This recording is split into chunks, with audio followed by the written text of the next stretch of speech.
I'm pretending to be a spy because it fits with the theme for today. Anywho, hello and welcome to KamenRider Blackman. And today, I did not upload a video last week because all of my attention went into paying attention for these next few videos. To which, today, I will be reviewing Tokumei Sentai Go-Busters. Whew. Now, this show alone, I've heard plenty of things about this show. It's like I have my own opinions, and they will be revealed today in this review. But I will say this: this is my first time actually watching the show from start to finish, and I must say, not a lot really to complain about.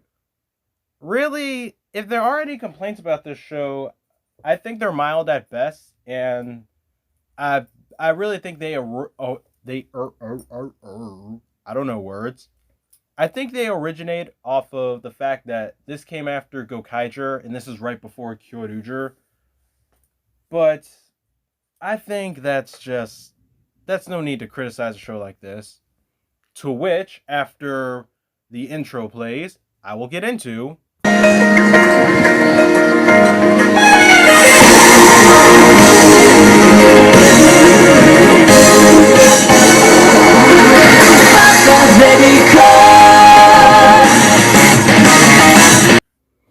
As always, before getting into the show, let's talk about the opening.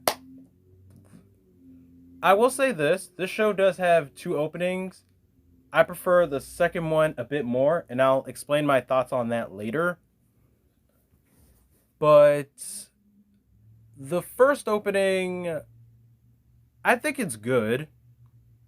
I think it's good. It fits the tone of the show. The beat, lyrics, they're pretty much all about the show, so it's good. Round average, pretty much. Mission 1, Tokumei Sentai Assemble. In the year Neo 2012 AD, we open up with giant robots, later called Megazords, attacking Japan. Not actually, because the first scene is actually a dream. Dreamt by our Red Ranger, Hiromu. With the battle against our villains, the Vaglas, coming soon, Hiromu's buddy Roid Cheetah Nick comes to pick him up. I want to say Nick finds Hiromu frozen, but we'll swing back to that later. But right now, we next see our two other Rangers, Ryuji and Yoko, spying and looking out for illegal Enotron stealing. Once they confirm that's Vaglas, they spring into action. Also, one side note, you first see Ryuji and Yoko, they're standing on hook lines that construction cranes use, and they shoot and crash into the building to morph afterwards. So, let's talk about the suits next. I like the suits. I really like the helmets. I like the fact that they're leather jackets and not spandex. And here's an interesting fact that I don't think everyone knows about the suits. Those black straps that the first three have. Yeah, James Bond wears those. So look up any picture of James Bond and he'll have those on. But yeah, I like the suits. Black was a smart choice to have going down, because not a lot of Sentai uses that, but the ones that do, they pull it off right. Like Gokaiger and Shinkenger, they have black down, and it fits perfectly for those two shows, as well as it does here. So, since I brought up their suits, let's talk about their weapons. The binoculars that can become a sword, and the camera blaster. They both look great, especially when the camera blaster and the sword comes together to create a cannon. To which, for the life of me, I only know the name of it from when it's in Beast Morphers, but not here. But it looks great, and so I guess why not bring up the Morpher. The Morpher looks good. The fact that, well, what's interesting here is that in Beast Morphers, what's interesting here is that in Beast Morphers, they use keys to open it up, But in here, they have no special collectibles. They just press a button, morph. Though, what's weird about that is more in the toy, because I think there's a button for opening it up, while the key is just there for noise. My first thought immediately, when I first saw the Beast-X Morpher, when it got adapted, was, what's the point of the key then if you don't need it to actually, morph, at least for the toy? But yeah, the Morpher, it looks good. You don't really see a lot of blue Morphers. Well, blue and orange Morphers. Anywho, after they morph, not just them, but we also meet one of the villains, one who likes to speak French, enter, and he soon lays it down with Wireworks that he's a force to be reckoned with. Take that going forward. And before the next monster attack, Hiromu prepares to get ready, and we have our first subplot. 13 years ago, at a teleportation research lab where Enetron is invented. Enetron, by the way, is a super energy source used for everyday resources, gas, electricity. The future is progressive. And a sentient virus called the Messiah leaks into the lab's computers, wanting to steal all the Enetron so that he could come here to this dimension. He doesn't succeed, thanks to the chief scientist and 2 researchers using their technology to teleport him and the whole facility away. 3 kids were there, and they managed to escape thanks to their parents installing a vaccine program into them so that they'll have superpowers to get out of the building, and if the Messiah was ever to return, combat it. The organization responsible for creating the Go-Busters is the EMC, the Energy Management Center.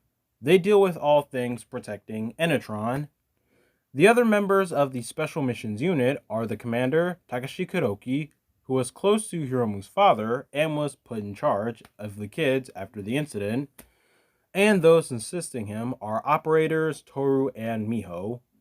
Fun fact, Toru's actor was in Kokaiger. He wasn't a main cast member, he was in the Mega Ranger tribute as one of Mega Red's students, so maybe after he graduated, he put his computer knowledge to good use. And so, fun fact aside, now it's time for battle. Vaglass has made their move, and with one of their commanders now showing up from here on, they need all 3. But no worries, Hiromu's been training for years to prepare for Vaglass, just like Ryuji and Yoko. The only real issue first for him is his sister, who did not want him to do anything involved with the Vaglass or fighting since the incident. But Hiromu makes it clear as he meets her in the hospital that he's old enough to make his own decisions now and goes off. And just in the nick of time, as Blue and Yellow were out dealing with the first monster of the week, but while that's happening, a Type Beta Megazord appears to steal more Enetron, and Redbuster and Nick go to deal with it. How Megazords work really grabbed my attention in a positive light. They're timed to show up in a certain amount of time while engaging the monster of the week, and if they don't beat the monster in set amount of time, Red could still use his mech while the rest of the team stay and engage. It's a great way to expand the idea of teamwork, having a set amount of time to complete your first task so that your team could finish the whole job together. I like it because it gives them something to work towards. And since we brought up Redbuster's mech first, let's talk about it for a bit. Go-Buster Ace. Okay, which by the way, let's say something about the mechs in this show to begin with. Now, because of the subs, I'm not going to be the best at being clear with them. They're either called Buster Machines or Buster Vehicles, but I'm going to call them Buster Machines. And so they have 3 forms: their vehicle form, their animal form, and for Red's mech, CB01, and a few others, they have also a humanoid form. And like what I said, Red CB01's humanoid form is called Go-Buster Ace. And Go-Buster Ace, he's most likely my favorite mech in the show. I like how it's a car that can become its own Megazord, and it looks, in a way, fantastic. I think the animal motif also helps. But yeah, I think it looks great. It's not too blocky, it's not too bulky, especially for a single car to make a giant robot. I think it, for the most part, looks serviceable. And yeah, like I said, it's my favorite mech in the show because after this, we get a bit blocky, to say the least. Oh yeah, speaking of which, the Buddy Roids. They assist the Go-Busters as well as help co-pilot the mechs for the moment. But here are my personal thoughts on the Buddy Roids. USADA is my least favorite. Nick is somewhat annoying, but I don't think he entirely bugs me. And Gorosaki doesn't bother me, strangely enough. And I think it's because he's the most innocent, but still at times he could dial it back. But here's a good aspect about the show. I like how this show gives everyone a focus episode, from the main cast to the supporting characters. It's just that when one of the Buddy Roids get a focus episode, it's stupid. Like, really stupid to the point of stop playing. Oh, and speaking of which, Blue and Yellow's mechs, GT02 and RH03. I was wondering whether or not if I would talk about those Zords, but then I decided, yeah, because, well, eventually we're going to talk about the mech. So, yeah, those two. I like Blue Zord because it's a truck that can become a gorilla, and I don't think it looks so bad. And Yellow Zord, as a helicopter, it just looks like it has no face, but when it's a rabbit, sure. I think for all around, I do like Blue Zord more because, I don't know, like I said, I like the truck form, and it becomes a gorilla with a stereo, I think. I'm not kidding when I say this. It has a legit stereo popping out, and yeah, okay, jamming. Okay, so while I'm not talking about story for the moment, let's also bring up the minions. I'm going to try more now for when a show has minions, bring them up. I don't think I failed to before, but it's just something for me to stay on top of. Anywho, the Vaglass minions, the Bugglers, they don't look terrible for the most part. They're pretty fine. They're pretty good. And I think it helps that I can totally see these as robots, which is what they are. So, yeah, all right. These are good. They're fine minions. Oddly enough, the Go-Busters have, well, civilian powers to use in and out of suit. Hiromu's is the one who uses his out of suit the most, but here's an example of everyone using theirs. Hiromu has super speed since he's, well, a cheetah. Ryuji gets super strength because he's a gorilla. And Yoko gets super agility because she's a rabbit. Also, our first rabbit-themed ranger. Let's take that as we will. Yeah, I want to say she gets super agility because she just jumps. But yeah. But with their superpowers, there are also their drawbacks. When Ryuji overheats, he goes sadistic. Yoko needs calories in order to have energy to jump high, and if she doesn't get enough, she'll shut off. And Hiromu's is the most embarrassing one. I don't even know why I'm smiling. It's dumb. You see, if he sees a chicken, he'll freeze for about 5 minutes, and here's why. One day, when he was a kid, he was probably playing hide and go seek by a farm, and decided to hide inside a chicken coop. He must have startled the chickens because he's been scared of them since then. And oh dear God, that flaw, it was ridiculous. If it was meant to be funny, it did not hit the mark. Hell, Power Rangers took that weakness and switched chickens to dogs because a cheetah is a cat.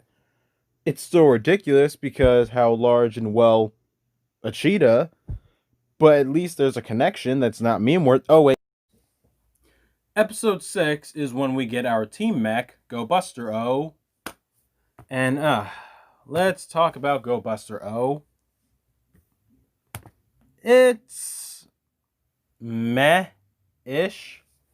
Like, it's not my particular favorite. It looks clunky. It looks kind of unnatural. And, I don't know. I feel like at first look, it doesn't look like a standing up robot. It looks like Go-Buster Ace is just sitting down. And, that's just me.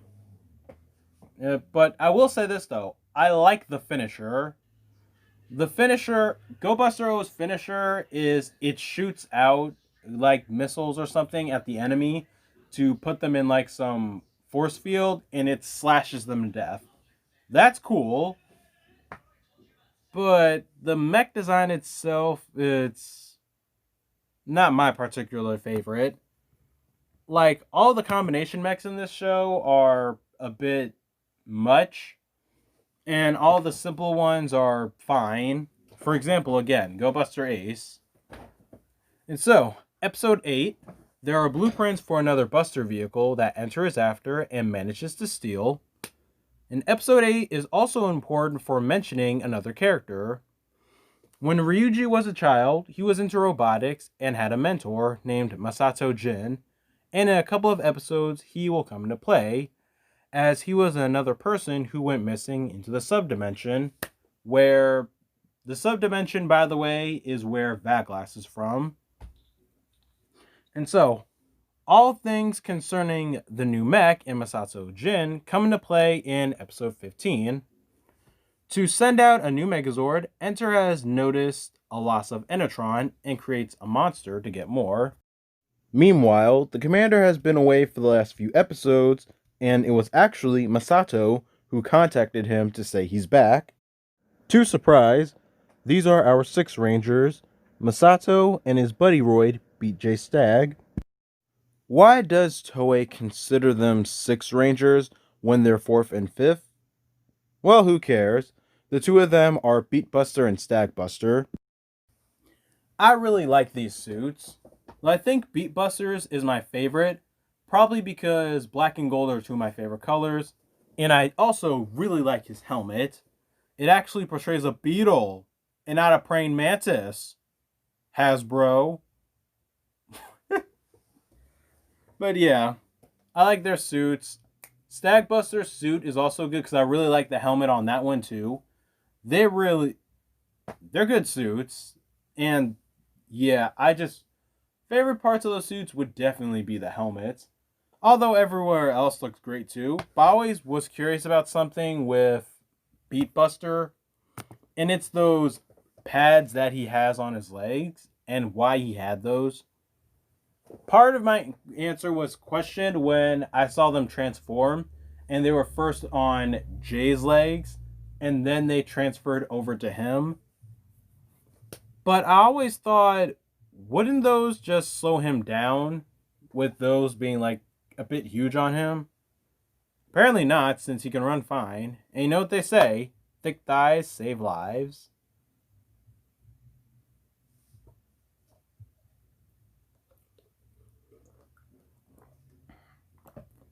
Victory sip. Anywho, while it's surprising, probably not from me explaining, but that Masato is Beatbuster. But what's weird about him is that he's been missing for years and he hasn't aged a day. So, in episode 16, it's revealed that Masato is an avatar, which means what we're looking at is a physical representation of the person whose body is still in the subdimension, and Jay's part in this is as his telegraphic marker. As long as J is operational, we can see Masato and he can morph. And so, episode 16 also debuts the BC-04, the new mech idea that was stolen by Enter, as well as a new mech for J as J-05. Because in the beginning and the end of episode 15, Masato and J stole a lot of Enetron from Enter and used it for their Zords. Now that's funny. Just imagine being the guy who has to fill out that paperwork. I like BC-04 and its mech form Go-Buster Beat. It looks pretty good, all things considered. I like the colors, I like its figure. I like the fact that he can actually do some finishers with the crane arm. And I really like it. It looks great. But what I'm not a big fan of is Buster Hercules when SJ05 combines with Go-Buster Beat. And looking at it now, it's all right with me. What I complained about at first was how bulkier it was making the mech. Like the chest armor up front, then the jet breaks apart to being a really long gun in one hand and the rest of the jet on the other hand. And then the face changes. I don't know. Maybe I won't have such a problem with it now if the face didn't change. That's the only thing I'll nitpick. Everything else on it, I can live with. Because, alright, yeah, that's as lenient as I'll go. But with that said, after Jin and J are introduced, the show does get slightly better. Because before then, the writing was more, well, superficial, as if we missed an episode to understand what people are talking about and wouldn't fully explain. But after they're introduced, the writing's more straightforward, just like Jin and J. So there's nothing to seem, well, cryptic about.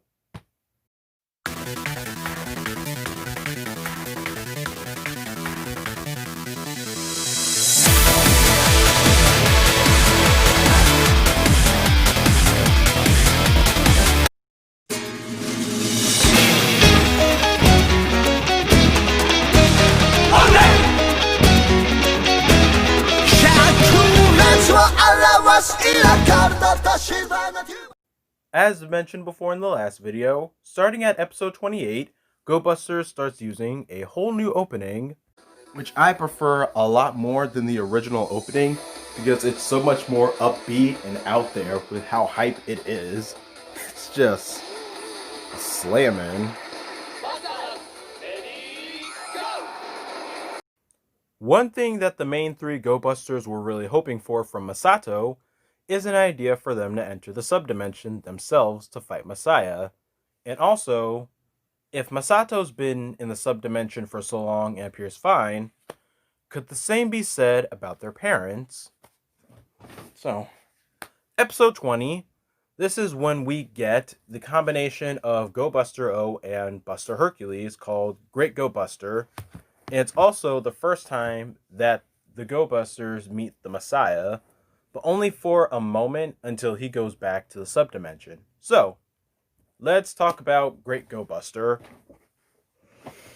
Alright. Compared to Go-Buster O, it's slightly kind of... Okay, this is pretty mid-tier, and that's all I could really say. It doesn't look as clunky, sort of, as Go-Buster O. I don't know, maybe it's because there's more stuff on it. This combination, it's busy. I really can't... That's really all I can say to describe this combination. It's busy. Like, the platform feet are fine. The jet becoming the arms is fine. But then the rabbit that used to be the arms, it's on the back for some reason.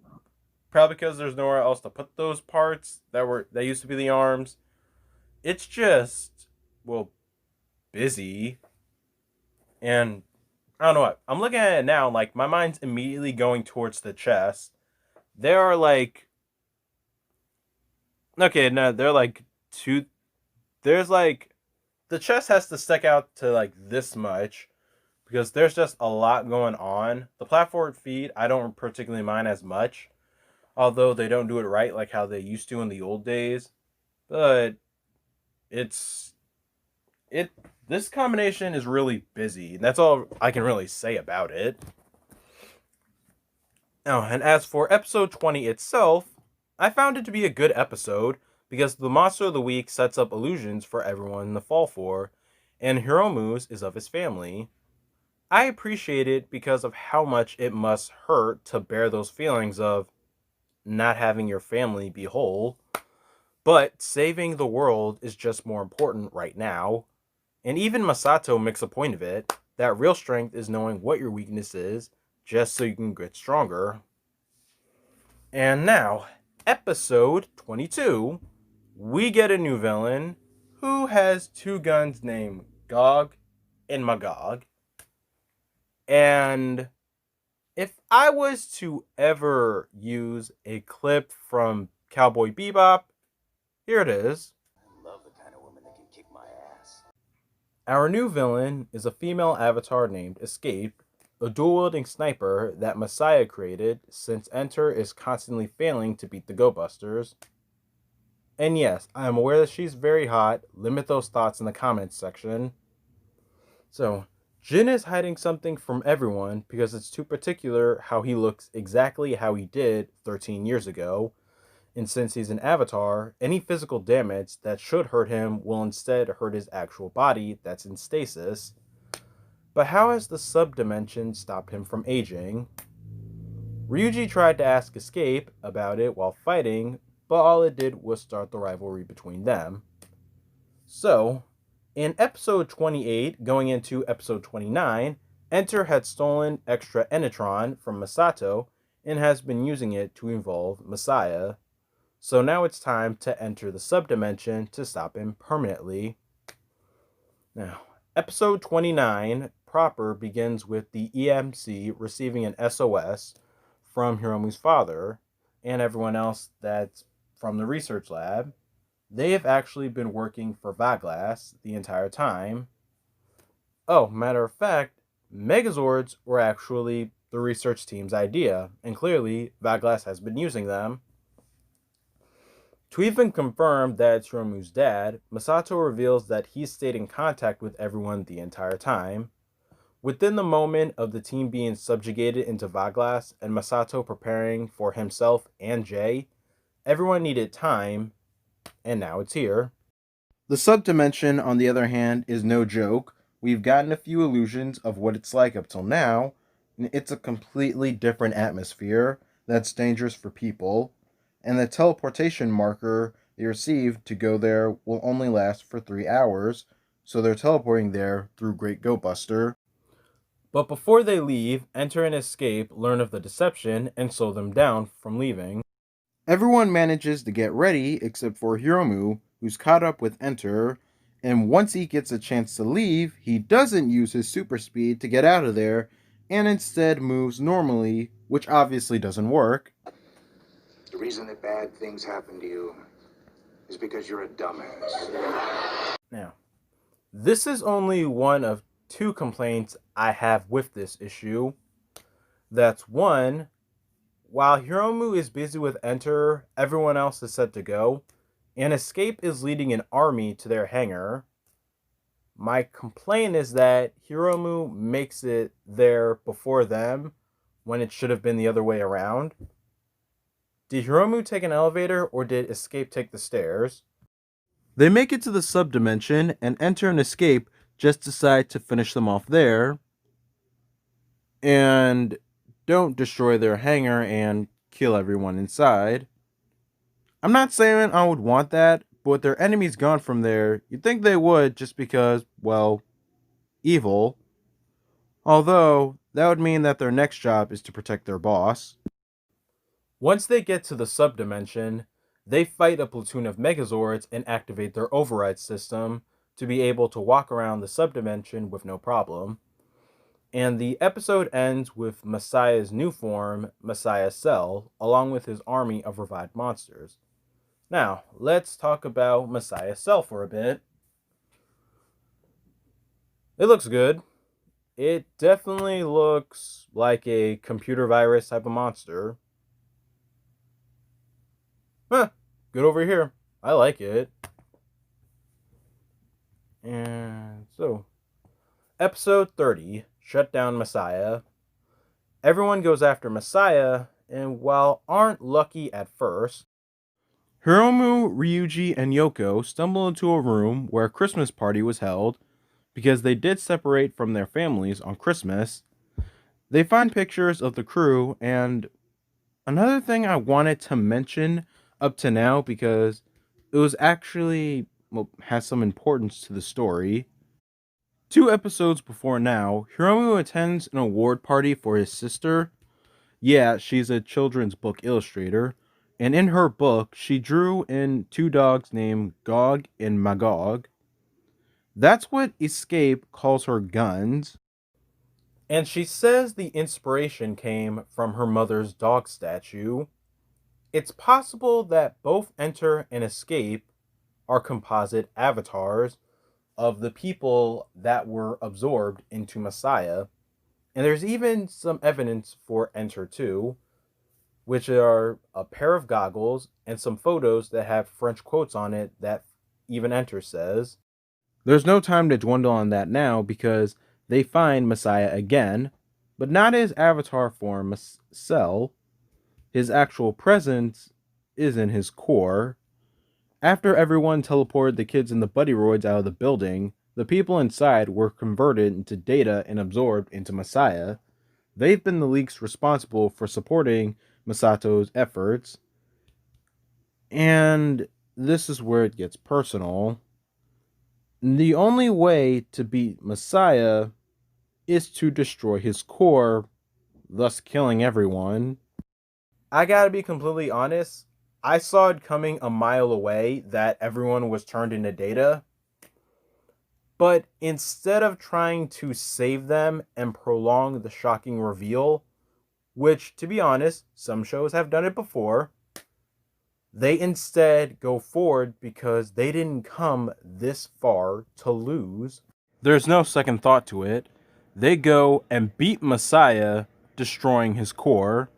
Enter's part of the battle is fighting Go-Buster Ace in his own Megazord that goes down along with the core. And Escape just leaves. They prepare to leave, and Jay asks if it's time for Masato to wake up his body, but nothing's changed. The conclusion of Messiah was actually pretty good. There was plenty of build-up due to events of filler episodes, and brought it all home to a fantastic conclusion. I don't really have any complaints. The Core 3 stopped being motivated by wanting to retrieve family and grow into heroes that act out a sense of duty. Now, they don't want anything except to honor their family's last wish. It's serviceable. 2 thumbs up. Episode 31 and 32. Note to self, never do that again. Anywho, episodes 31 and 32 are the Gavon team up. The reason for it was to promote the new Gavon movie, which I have not seen, but thanks to Superhero Tyson Z and the Space Squad movies I have seen before, I at least know that they modernized Gavin by promoting Kenji-Oba's character and giving someone else the mantle. The plot is very simple. A remnant of Gavin's villains has resurfaced to Earth, and the Go-Busters and Gavin team up. It's an around average special. I definitely think it works more in the Go-Busters' favor because the second half is focused on one of the operators, Toru. In episode 32, when everyone gets sent to the Maku dimension, something else from Gavin, they can't call for their weapons until Toru uses his computer skills to fix that. Why it's more in the Go-Busters' favor than Gavin is because, well, if you've seen the Metal Heroes and other content with the current Gavin, Geki is, well, kind of an idiot. He first attacks Nick and accuses him of being a bad guy, And if you've seen Q Ranger, you know it's not the only time that happens, and derails the Go-Busters support staff. So, while I do think they were a good 2 episodes, it wasn't the best mixed franchise team up. And of course, Enter comes back, so we know he's not dead, pretty much. So, episode 33, back to Vaglas. Messiah didn't die. Instead, Enter put his consciousness into 13 backup cards and is starting to convert human, emotions and traits into data to restore Messiah through Metaroids. Nick ends up getting converted into data, and the Go-Busters create a new power-up to not only save Nick, but to turn the Buddyroids into their powered customs. This power-up looks amazing. Like, it looks good. It's just chest armor, but it's beautiful looking chest armor that goes along with the suits. It's small traits from each of the Buddyroids are literally attached to them, and it looks amazing. But which one's my favorite? Probably reds, because my second favorite is blues for how bulky it is. Not to mention all the new unique abilities that they can do.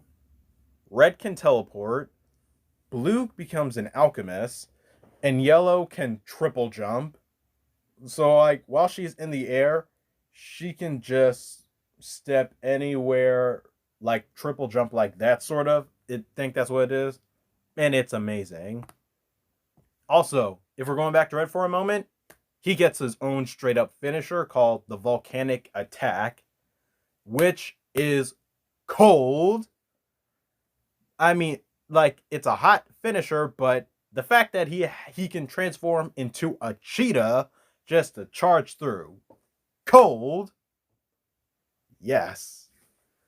And so, let's see here. In episode 35, the Go-Busters and Enter are after a new mech that's a combination of a Buddyroid and a Megazord called a Buddyzord, called Tatagami Laio. So let's pull it up for a moment. Tatagami Laio. It's a motorcycle, a lion, and it's its own Megazord. So it's all right.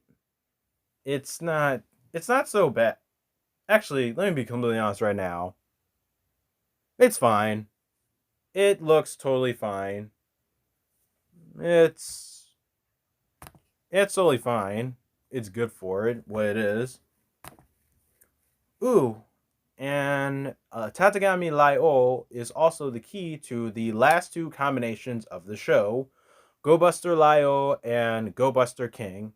Let's talk about Go-Buster Laio first, because that's the combination with the gorilla and the rabbit.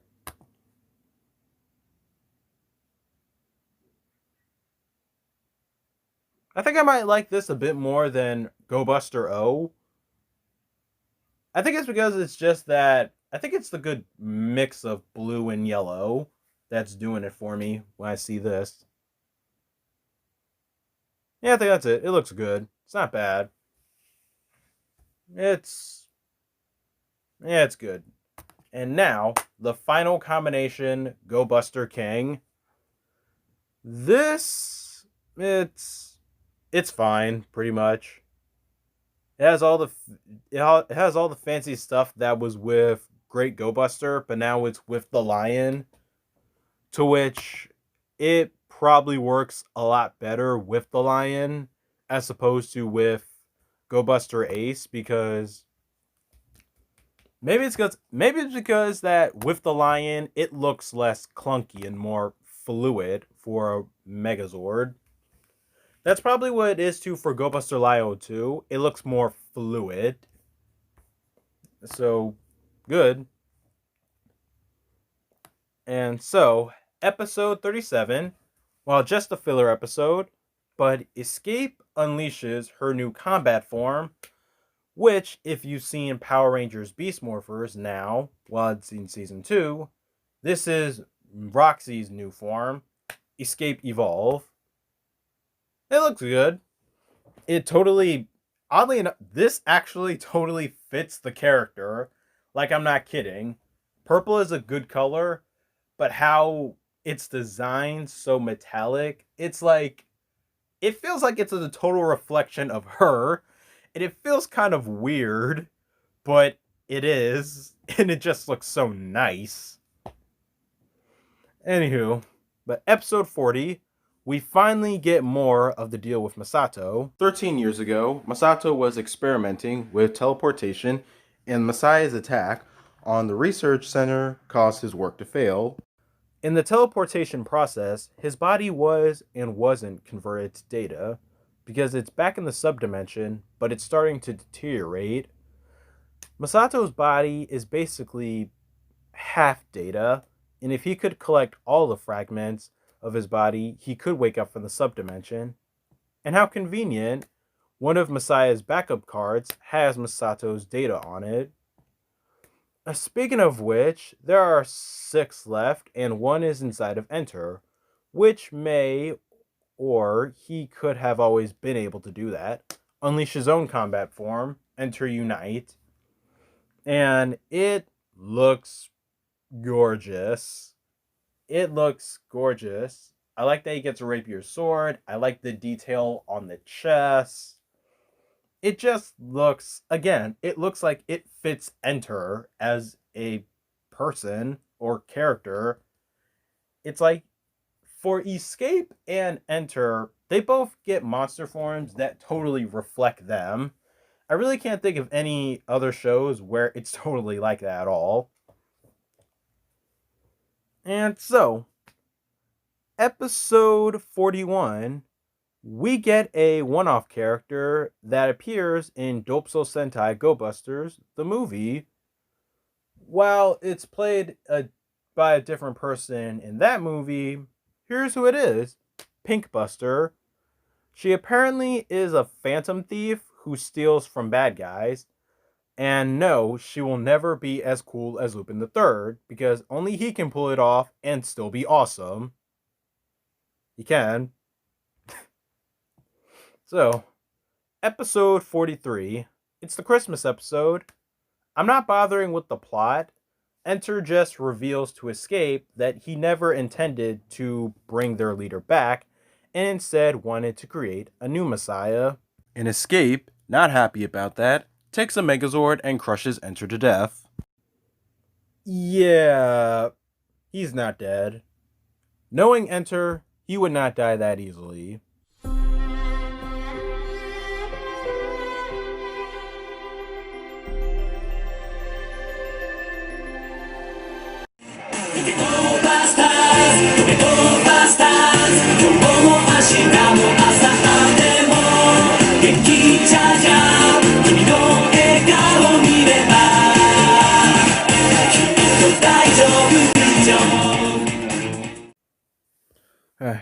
With the Megazord possessing 3 cards, Messiah will come back stronger and quicker. In episode 44, the battle continues. Messiah has made himself so much stronger than when they defeated him the first time. He even absorbs Escape for more power. All the mechs are fine except for Go-Buster Ace. And an hour from then, Messiah was going to come back with Megazords showing up from nowhere. Now, the rest of the episode is just fight after fight reaching for Messiah. And in that time, Hiromu is too injured to fight, and Nick pilots Ace on temporary repairs. Once Hiromu arrives, he's in Tatagami Ryo, and they go from Go-Buster King to Go-Buster Ryo, and finally shut down Messiah. And God, is it satisfying. Seeing them do an out-of-suit roll call, when they played the first opening, I sung along as Messiah was going down. And like what I said, Enter lived. Bah humbug. There's also another Buster vehicle from a movie that I haven't seen called FS00, and it's a frog. It's from a Go Buster movie that I'll get to another time. And so, episode 47, Enter reveals that he became the new Messiah. Those backup cards he had installed in Metoroids, well, did their job. After each monster's defeat, the data was transferred to Enter, and now he's expanded from inorganic to organic life to create monsters from. He even manages to bring Escape back from a flower. But not as she was before. Anytime she dies, Enter revives her, and it's like she's meeting everyone for the first time again and again. And Enter, however, is on a totally different level.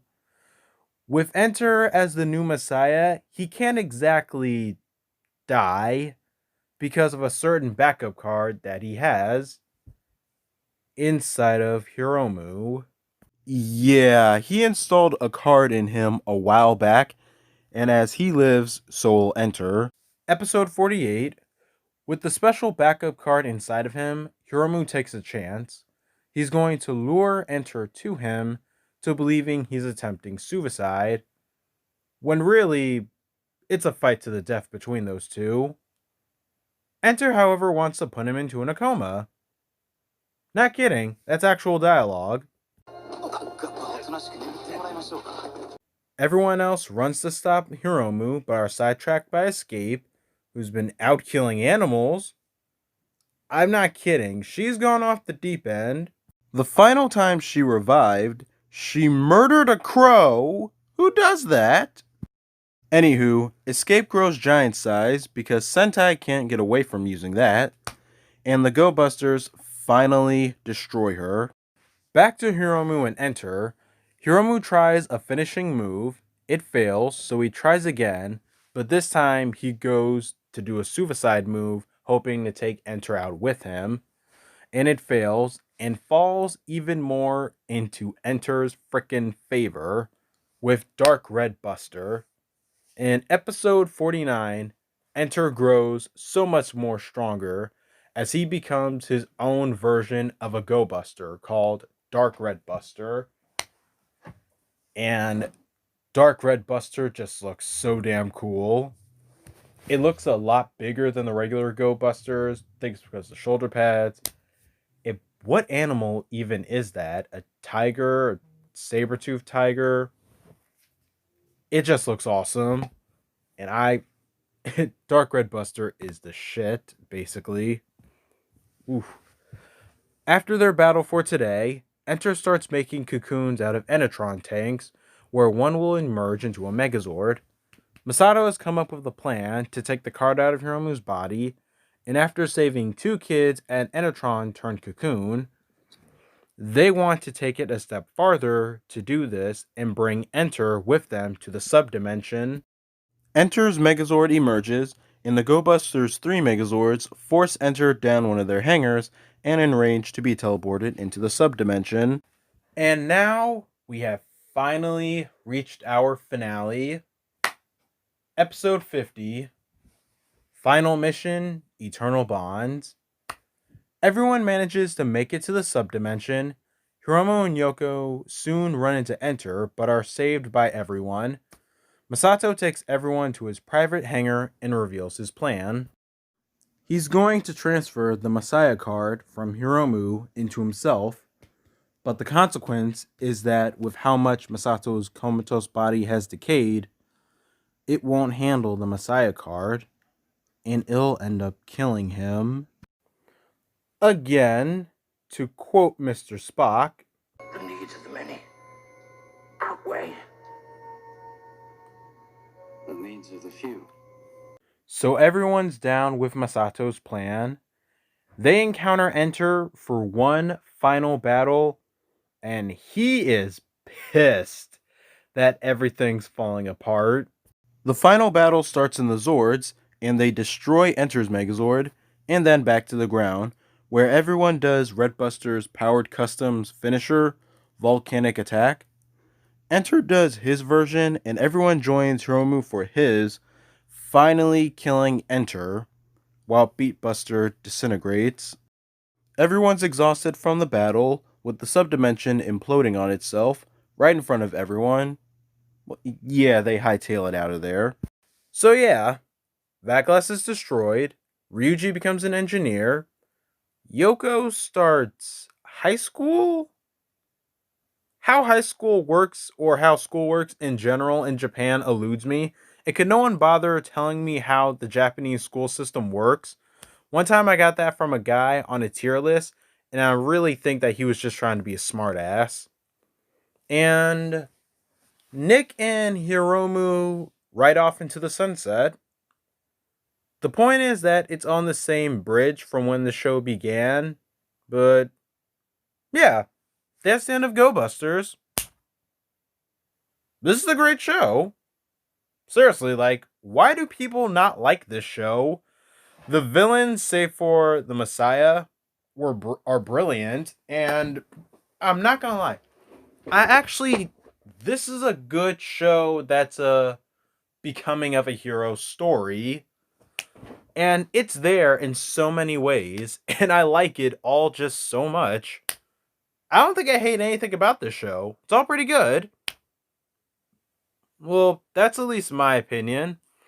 But in a little bit, I'm going to read your guys' opinions when I pull up the comments. But for right now, let me just fix my camera. Let's get to the character analysis. Starting off with our Red Ranger, Hiromu. Hiromu, he's honestly not the most interesting Red Ranger. A matter of fact, he's kind of a dick in some episodes. Like, and the most interesting he gets is with Enter, but aside from that, he's just around average for a character. Well, and especially for a Red Ranger, pretty much. That's all I can say about Hiromu. He just wasn't one of my favorite characters. So next, Ryuji. Ryuji is all right. I think what I like about him is his power sets as well as his connections to everyone else in the show. Like his relationship with Jin, because Jin was his mentor and he was his student, and he was also a surrogate older brother for Yoko, and he's a pretty responsible and likable guy. He also has some cool moments too, like his rivalry with Escape, as well as in some episodes where he'll dual wield weapons. I'll admit, those are pretty cool. But yeah, Ryuji is alright. Next, Yoko. I did not like her at first, at the beginning of the show, but over time, she got less irritating. So I'm not gonna lie, once I reached this point in the character analysis, I thought I was going to rip on this character. I was wrong, because she started off annoying, but she got less annoying over time. And so she's not the worst character. She's not bad. She actually does have some good moments. Although she is the youngest among them, she shows that she can still hold her own and they don't have to treat her like a child. And once again, her relationship with Ryuji helps her grow as a person, and I will respect that. Now, Masato Jin. Jin is my favorite character, hands down, in this show. He's kind of like RJ, as but he's a mentor when they're out on the field to help them grow stronger. And really, I think Jin is my favorite character because of how different he is. He's totally eccentric, and arguably, he's the one character in this show with the most depth. I mean, not depth, I mean depth. Because his character has a start, middle, and end. Man, I love everything about that. So next, Jay. Jay, at the end of the show, I end up respecting Jay a bit more because of how loyal he is to Jin. Because this is someone who he truly cares about, and he doesn't want anything terrible to happen to him. But they're both very adamant. He is very loyal, and Jin is very dedicated to the job, even if it kills him. And Jay needed to learn that. And he does immediately. Even with Jay alone as a character, he's good. I'll admit it, he's pretty good. Few silly moments, but pretty sweet. And now, if we're going to go on about the villains, Enter is one of the best. Like, Escape is pretty good, but Enter, I'll be honest right now. In the second half, Enter gets awesome. He becomes more sadistic, crazy. Like in one episode where he just kills Escape and thus brings her back to life, it's he gets slightly crazy because of human emotions he's starting to feel. Just as a character alone, like he's cunning, he's manipulative, and he's overall just merciless. And for being a clever and cunning villain, like I feel like I was thinking about this from earlier. I was comparing Enter to Madame Odious from Power Rangers Ninja Steel, and what I was comparing those two together to why Enter is a better villain than her. All Madame Odious had is that she was clever and cunning, but Enter, on the other hand, was clever, cunning, and he was one of those villains that was always one step ahead, which made him a lot more threatening. And it was fantastic. Enter was amazing. And you can really say that about all of those characters, is that in a way, they're all respectable. And now, finally, we can now read your guys' comments on what you guys think of Go-Busters. So, last week, my comment on the Facebook group, Tokusatsu Nerds, this was my post. Just finished Go-Busters. What are y'all's thoughts? So, here we go. Alright, Martilvis Hill says it's underrated. Completely agree. Brian Williams, I enjoyed it. I enjoyed it a lot. Definitely underrated. Totally. I'm not gonna lie. A lot of these are how it's underrated, or at least maybe the first three are. I didn't read all of them because I really wanted to be surprised. So, Perry Keeley, the most underrated. It had to follow Gokaiger, and that did it a disservice. Really, it really just because this show came after Gokaiger, it shouldn't be compared to Gokaiger. It should be thought of as its own thing. And so, Demetrius Johnson, Go-Busters is better. IMO. I wish they'd make a green and orange Ranger things. And hopefully when Hasbro continues to make Power Rangers seasons, if they use the Japanese suits only, they'll add some new ones.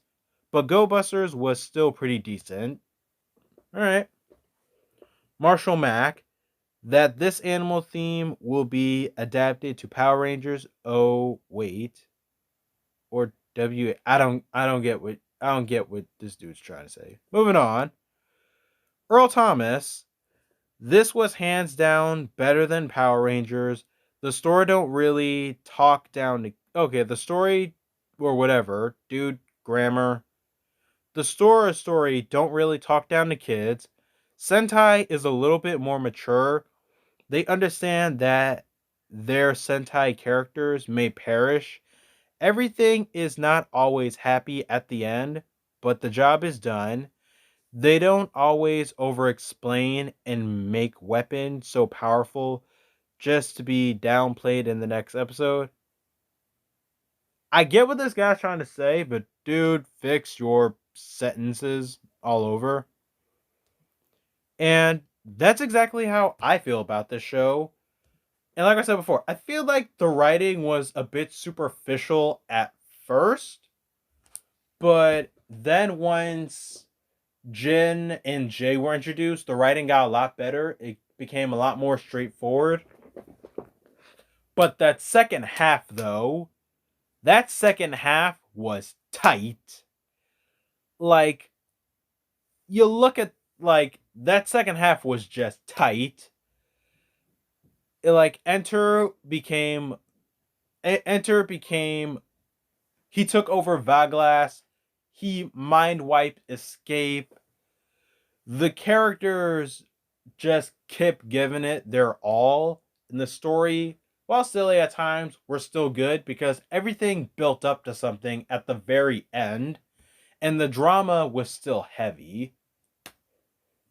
It's just... Tokumei Sentai Go-Busters is a fantastic series. I definitely recommend it.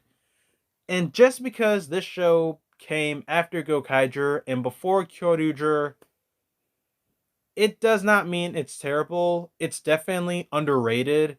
And I think people give it too much flack for that. Totally. So, with that said, thank you all for watching. Please do not forget to like, subscribe, share this video, and tell your friends about KamenRider Blackman. And stay tuned for next time. Either I will get to one of the Go-Busters movies out first, but the next show I will be reviewing will be back in the Showa era with KamenRider Super 1. Stay tuned for that. Like what I said, like, subscribe, share this video, tell your friends about KamenRider Blackman, and I will see you all next time. Peace.